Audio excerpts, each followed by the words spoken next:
You're born, you live, you die. And that's life. What you do in between is make sure that you try to do everything that you want to do and do it right.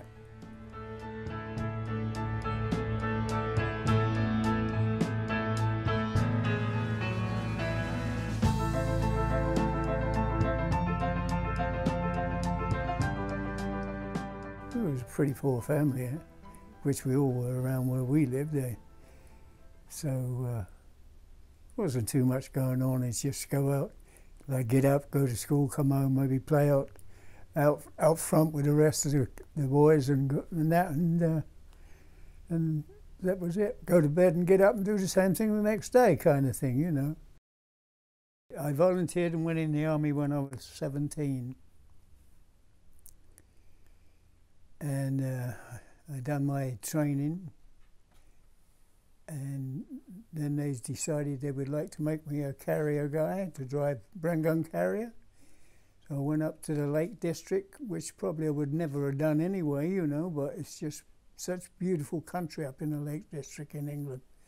And the war was on, and because it was blackout, you couldn't have any lights, and that driving around them lakes without lights in a Bren gun carrier. And then from there, my unit, when I got back to my unit, we went to Aldershot, waiting to go overseas, and they told me and a Cockney kid from London, we were too young to go over to France with the fighting, which I was very fortunate because half of the company got killed. Up there, I think it's on it's not on the Aegean Sea, but it's on the next sea over between that and Turkey and them. And we went and visited all these monasteries. We had a little mishap there, the boat sank.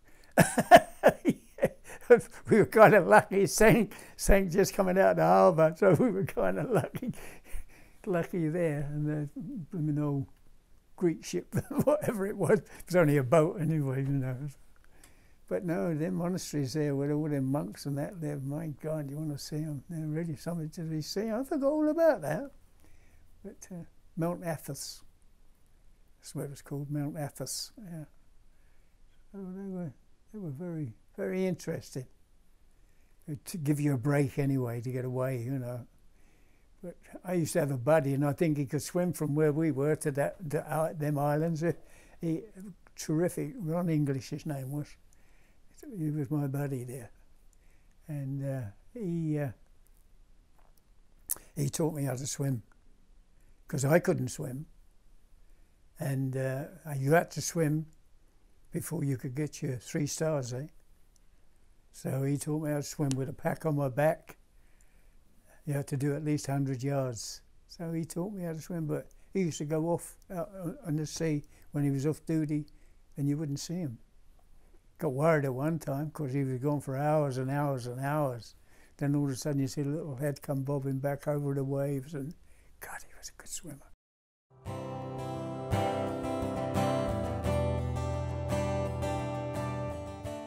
We fell in love, we got married, we had a family, and life was pretty good.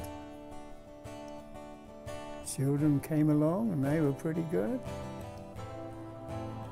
You know, I mean, she was the love of my life anyway, so, I mean, she always has been. She always will be.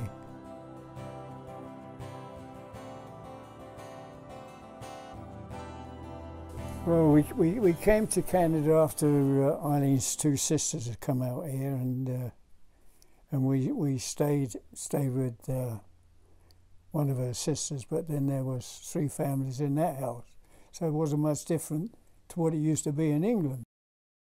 We used to go on these camping trips, not every weekend, but when we got our holidays, we went up to Algonquin Park, and I had this old Ford, and used to break down all the time.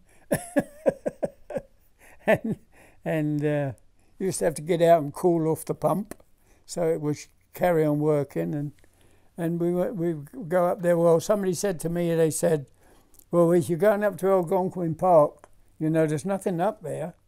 You have to take all the stuff you need, lots of potatoes and all that, all the food you want. Well, that's what killed the car, I think. But we'd have all this on the top and in the trunk, and the kids, and they were good trips. I used to enjoy them. Kids used to enjoy them. We used to have lots of fun.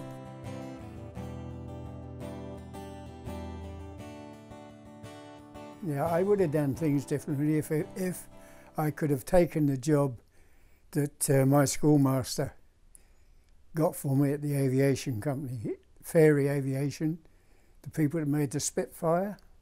But my mother said, no, you can't take that job because you're going to get 2 and 6 more to go to work with the Home and Colonial as a delivery boy. So that was the first downfall that I had in my life.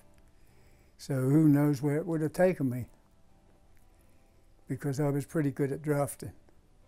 I got a job as a window cleaner, and as time went on, the company asked me if I would move to London and kind of run an operation in London. Well, they didn't have much here, but I decided to come to London, and things from then, I think, started to look up for us and the family.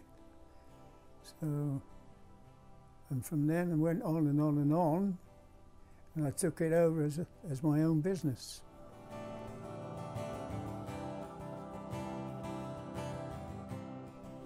Try to be truthful. Try to love all your family.